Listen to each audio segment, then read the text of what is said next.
Well, I'm really interested in getting to know our next guest. We've never had the opportunity to chat before. You might have seen the story this week that he made a significant donation to his alma mater, and really something that will go a long way, not just for athletics at the University of Maryland, but also for the school on the whole.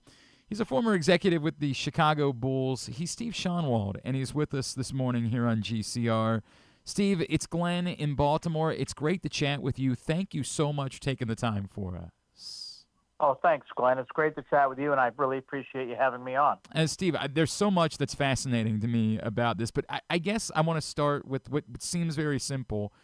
Clearly, the University of Maryland is a significant part of your life. Can you explain all of your success, how important it is for you now to give back to the school?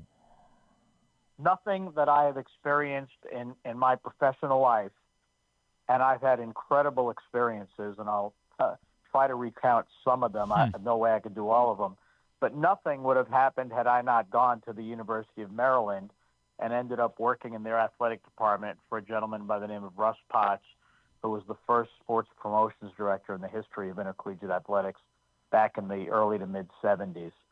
And I mean, because of that, working for 3 years there as an undergrad, I got a job at the United States Air Force Academy as their first ever director of sports promotions. Bill Parcells was in his first ever year at Air Force as a head coach at any level. That year is kind of interesting. That led to a job with the Pittsburgh Pirates for 2 years, won a World Series there in 1979 with the We Are Family Pirates. We don't like talking about that team, Steve. We like to try to pretend that never existed. Not okay Yeah. here in Baltimore, but we'll forgive you. We'll forgive you for All right. it. All right. Well, that ended up being the first of 7 championships that I was privileged to be a part of. That led to a job with the Chicago White Sox as their number 2 marketing guy at a very young age of 25. And then in the middle of Michael Jordan's rookie year, our owner, Jerry Reinsdorf, bought the Chicago Bulls and moved me into the top business operations job at the Bulls, where I stayed for the next 28 and a half years. So none of it happens if I don't work for Russ Potts in Maryland's athletic department in the mid 70s. So it's one thing to want to do something for your alma mater. It's another thing for it to be $18 million, right? And I admittedly, I don't know everything about your finances, right? Like maybe you'll tell me that's kind of a drop in the bucket, Glenn, but it feels very significant to us normal people. Why? It's a big chunk. Okay. It's a big chunk. Why such a significant commitment? Why was this so personal for you to give so much to the university? Well, a couple of reasons. Number one, it is Maryland, and I want to help Maryland. Number two, Maryland is in the Big Ten Conference. And in the Big Ten Conference, man, they're competing with some big boys. I mean, Ohio State and Michigan and Wisconsin and Iowa and, schools that are generating a whole lot of revenue. And Maryland, sadly, is at the very bottom of the pack in the Big Ten in terms of generating revenue. And in this day and age, this NIL era that we're living in, you need money to compete, to get players. And I was very pleased to say, I believe Maryland just signed the 21st ranked football class in collegiate athletics, in collegiate football. And that's really exciting stuff. But Maryland is really fighting a battle there in the Big Ten with kind of one hand tied behind its back. And I wanted to do what I could to give Maryland as much of a financial edge as I could to compete with the big boys. So that was one thing. The other component of it is $10 million is going to Maryland athletics. They can use it however they want. The other $8 million is going to start the Stephen M. Schanwald Sports Management program at Maryland. Sports management, as you know, when I started in the business, it was nothing. Russ Potts was a one-man gang trying to promote the Maryland brand, build the Maryland brand, generate revenue for the athletic department, et cetera. And when I was at the Bulls, I had 80 people working for me doing that. At Maryland today, they've got a whole lot more people than just one person. It was Russ Potts and a couple of interns and a secretary back in the mid-'70s. I had 80 people doing what he was trying to do for Maryland at the time. So Sports marketing has become a multi-billion-dollar industry, as you know, and hundreds of schools all over the country offer a sports management major and or minor, and Maryland had not. And so Maryland told me that in order to get a program like that funded and off the ground, to pay for professors and provide scholarships, blah, blah, blah, that they needed $8 million commitment. And so that's what I decided to give. Wow, that's powerful. Steve Schanwald is with us here on GCR. As this week it was announced, he's donated $18 million to the University of Maryland. Steve, you mentioned the $10 million that's going to the athletic department. And in your words, you just said they can use it however they want. Is that, like you wanted it to be that way? You had no interest? Can you kind of walk me through? That seems very open-ended because a lot of people would say, hey, is that going to players? Is that going to facilities? You really aren't concerned about how the $10 million is being used. Maryland knows their needs facilities-wise, scholarship-wise, NIL-wise, what they need to build winning programs much, much better than I do. So I would not presume to tell Damon or any of the coaches there how that money should be spent. My feeling is spend it in whatever way you think will best help Maryland win championships, compete for championships, and become more profitable. Steve, can I ask, because this might be a bigger picture question, but I've wondered since the NIL era began how some donors approach the idea of going the other way, trying to pay somebody else to the secondhand reach players. For someone like you, is it better? Is it more desirable that the schools themselves be the one directly, handling the money that will be going to players, to athletes, obviously, in order to get them? Is that something that makes you more confident in the money that you're giving in order to try to do this? Yeah, I think it does, as opposed to like alumni like myself giving it directly to players, you mean? Mm-hmm. Or these like sort of second-hand collectives that we had seen started that were sort of affiliated, but we never knew exactly what the relationship was. Yeah, I'd prefer to see that the schools kind of have control of it, as long as it's going to be done that way, because nobody knows better than the schools how that money should be best allocated. There are finite financial resources available, and I think the schools need to determine, what their priorities are and what individuals are their priorities. And so, yeah, I'm all for the schools having a big say in that. Steve, you mentioned a second ago that Maryland very much is at the bottom of the Big Ten when in terms of revenue and money to spend and resources financially. There's a lot in particular made about the future of college football, and that it looks more and more like at some point there's going to be a group of schools that probably split even further away, and that Maryland seems to be in good position because they're in the Big Ten, and the Big Ten is likely to be one of those leagues. But in talking with other alumni, other successful, do you sense the significance of, hey, we might need to step up a little bit more to make sure that Maryland is swimming in those waters and not left behind whenever that inevitable split comes?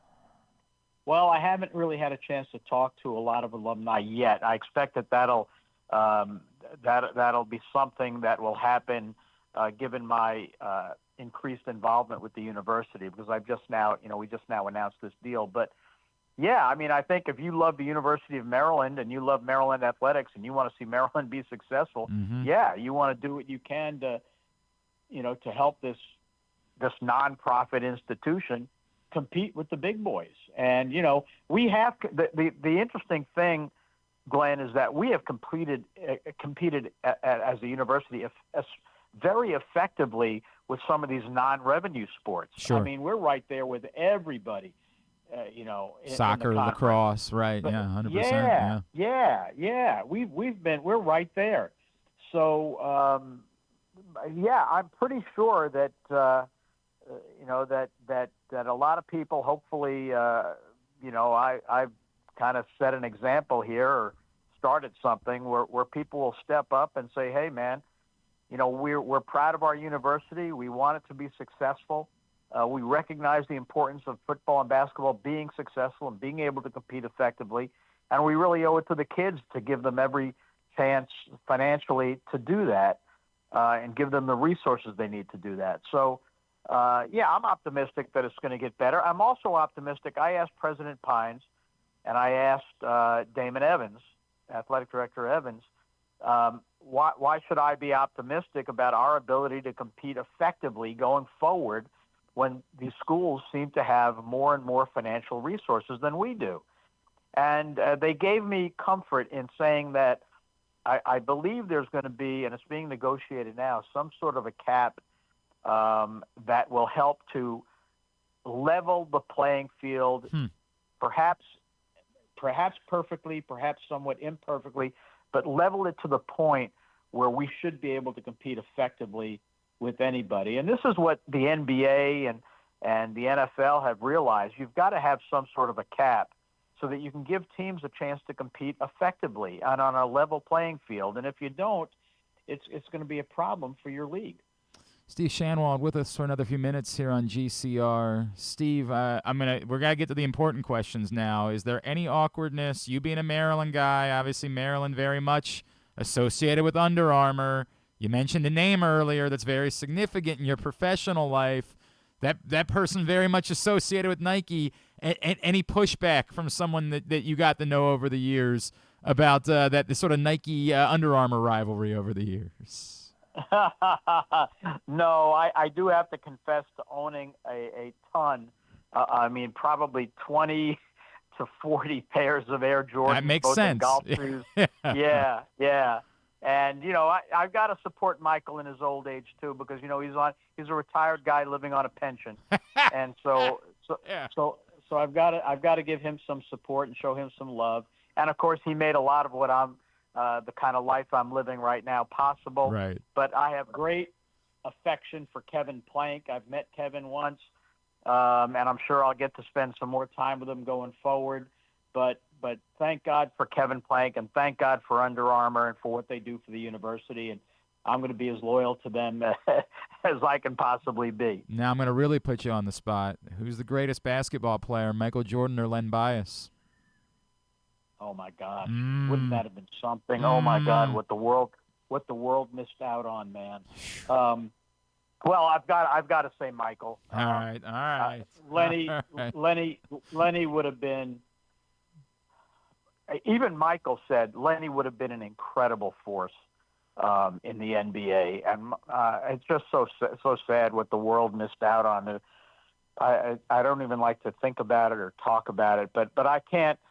Michael's my guy, and I got to go with Mike. I can understand that, and I'm pretty sure they're not going to give the $18 million back for you over that answer. I'm pretty sure they're still going to be happy to keep the money, even though you went with Michael Jordan. I think that'll be the case. Steve, if there was a lesson from all of your time in sports marketing and all of the success that you have found that you feel like maybe, I don't know, as time has changed, people have gotten away from, is there something that you'd be willing to pass along? Because I feel like this is a fascinating time in this industry where, there's so much non-traditional marketing that's being done. There's so much grassroots stuff that people are attempting to do. If there's like one, hey, I'm a 16-year-old kid, and this is a path that I think I want to take one day. Can I get one piece of advice from you? What would it be that you would share? Do you mean if you wanted to have a career like I had in the world of sports? Yeah, absolutely. Yeah. Well, my advice, I get asked that a lot from people that aspire to have a career in sports who don't have, like I did not have, the ability to play it on the collegiate or professional level. And what I would say is, do exactly what I did. Meet as many people as you can, make as many contacts as you can, set up meetings and in-person appointments with people. People like me when I was doing my job, and I've been retired for 10 years now, but really loved the opportunity to meet with young people who either wanted to get into the business or aspired to climb the ladder in the business and mentor them and give them guidance and advice. We were helped. Every single person, I can guarantee you, that is working in the sports industry today in the front office level or the administrative level, the management level, has started at some point or another in their careers on the outside looking in. So the note of encouragement I always give to people that are like in that junior year, senior year of high school, or maybe just starting college, is have your dream, have your goal, write out a plan, and then work your plan. And that plan should basically be to meet as many people as you can, get as much experience in the industry as you can, even if it's unpaid internships. I had an unpaid internship at Maryland. And just make as many connections as you can, get face-to-face meetings with people, and just start building a network. And I can promise you that if you do that, it's like any sales game, man. Or fishing. You throw 10 lines in the water, you're not going to have as good a chance to catch a fish if you throw 100 lines in the water. So meet as many people as you can, dream big, pursue your dreams, because you'll always regret it if you don't pursue it, and then write down a plan of attack, and then work your plan, and that plan should be very heavy on meeting as many people in the industry as you can, getting in front of them, asking them questions, and don't try to get meetings and say, hey, I'm interested in getting a job. Just say, hey, I've really read about to these individuals, I've really read about your career, I admire what you've accomplished in life. Can you give me 15 minutes of time so that I can come in and ask you questions and get some guidance? And I guarantee you, everybody that has been in my position would enjoy the opportunity to help to guide and mentor young people, because we've all been there. Steve, that's great. I mean, I think that's tremendous advice, and I certainly wouldn't say that I'm anywhere near as accomplished as you are in your career, but very similar to what I try to tell young people whenever I chat with them. Steve Schanwald, I guess the word is congratulations, right? Like that. I think on behalf of everyone who cares about Maryland, it's thank you, obviously, for making such a commitment. Really appreciate you spending some time with us this morning. We'd love to do this again down the road if you'd be up for having more chats with us. Anytime, Glenn. And I'm blessed to be in this position, and it feeds my soul. I'm sorry if it's cheesy or corny to some people, but it literally feeds my soul to know that today, tomorrow, and well after I'm gone from this world, that what I'm doing, what I'm in a position, the blessed position to be able to do for Maryland, is going to benefit a lot of young people for years to come.